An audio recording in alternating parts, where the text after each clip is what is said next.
Next topic delegated legislation. আজকে আমি এর কিছুটা পার্ট পড়িয়ে দিচ্ছি, নেক্সট পার্টটা আবার পরের দিন করবো। তো দুটো পার্টে ভাগ করে নিলাম। আজকে যে দু পাতা পড়িয়ে দিচ্ছি, বাদ বাকিটা আমি বার করব, বার করে তোমাদেরকে বাদ বাকিটাও পড়িয়ে দেবো। ঠিক আছে, আমাকে সিলেবাসটা কমপ্লিট করতে হবে বলে এটা আমি একটু পড়িয়ে দিচ্ছি, কিন্তু কারণ কিছুটা পড়া থাকলে আমার সুবিধা হবে। তো delegated legislation, concept and meaning of delegated legislation. It is one of the source of law. এটা কিন্তু একটা লয়ের সোর্স।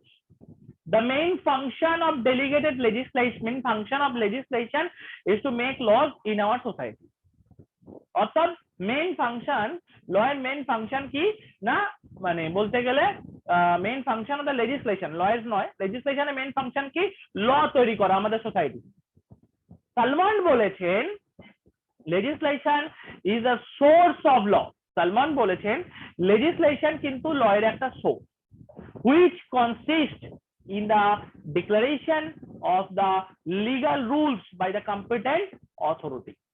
legislation হচ্ছে লয়ের একটা সোর্স এবং যেটা তৈরি হয়, ঠিক আছে, মানে legislation is a source of law, লয়ের সোর্স, which consists যেটা তৈরি হয় in declaration of the legal rules, যেটা তৈরি হয় লিগাল রুলস দ্বারা, লিগাল রুলস নিয়ে তৈরি হয়।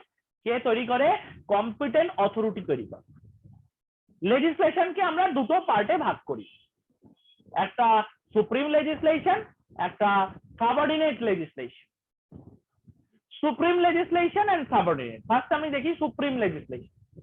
সুপ্রিম লেজিসলেশনে সালমান বলেছেন supreme legislation is that, supreme legislation সেটাই which proceeds from the sovereign power in the state. অর্থাৎ স্টেটে যার কাছে সভরেন পাওয়ার থাকে তার কাছে সুপ্রিম লেজিসলেশন থাকে।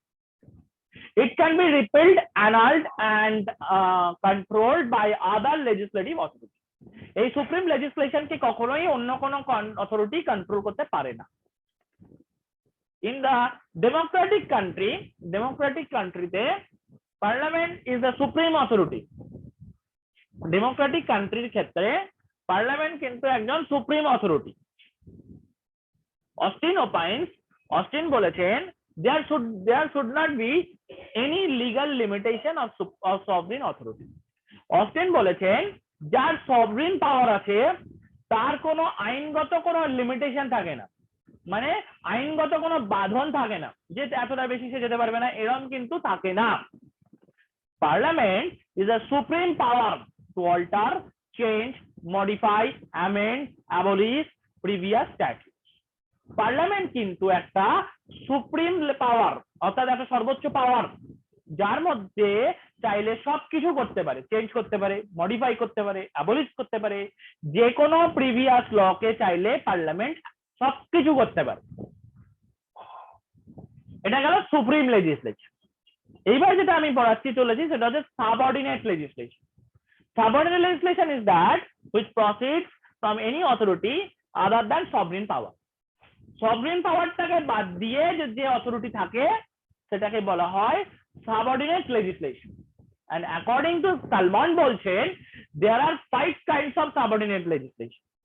সালমান বলেছেন 5 ধরনের সাবঅর্ডিনেট লেজিসলেশন হয়: colonial, executive, judicial, municipal and autonomic legislation.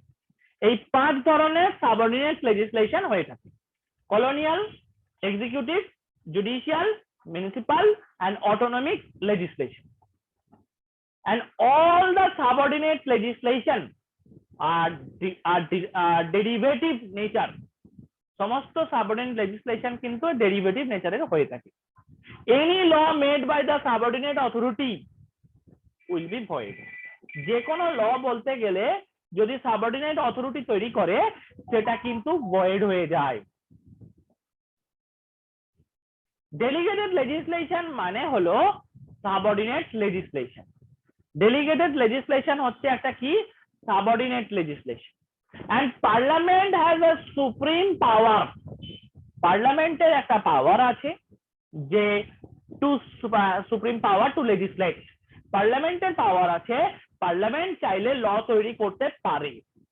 Under such circumstances, এই পরিস্থিতিতে দাঁড়িয়ে it may delegate power to other provision. এইরকম পরিস্থিতি দাঁড়িয়ে পার্লামেন্ট চাইলে অন্য কাউকে বলতে গেলে পাওয়ার ডেলিগেট করতে পারে। Such rules of law made under the authority of parliament as known as delegated legislation. এই যে সে তার নিজের পাওয়ারটা অন্য কাউকে ডেলিগেট করে দিচ্ছে, এটাকে বলা হয় delegated legislation. In India, England, in India and England, parliament has supremacy. পার্লামেন্টের সুপ্রিমেসি পাওয়ার আছে, অর্থাৎ পার্লামেন্টই সব।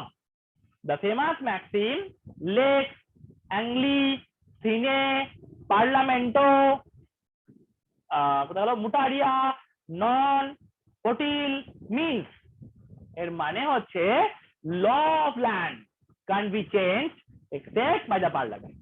অর্থাৎ law of land, law normally ক্ষেত্রে চেঞ্জ করা সম্ভব নয় যদি পার্লামেন্ট অনুমোদন না দেয়। তো আজকে আমরা বুঝলাম যে ডেলিগেটেড লেজিসলেশনের দুটো পার্ট, একটা হচ্ছে সাবঅর্ডিনেট লেজিসলেশন, একটা সুপ্রিম লেজিসলেশন।